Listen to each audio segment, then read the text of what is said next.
guys, good morning. Welcome to my YouTube channel. Ngayon ay linggo, day off. Magme-makeup ako na very light lang. Lalabas ako mamaya, imimit ko yung friend ko. Kakagising lang, charot. Magme-makeup na, gamit ko yung soothing gel.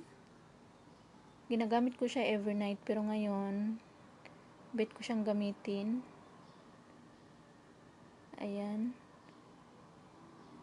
Kuha lang ng konti.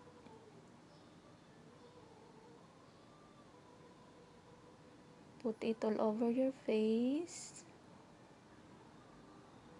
And then massage it until it turn dry. Ang tapang ng eyebrow ba yun? Tarunga. Ayan, massage. Hanggang sa matuyo.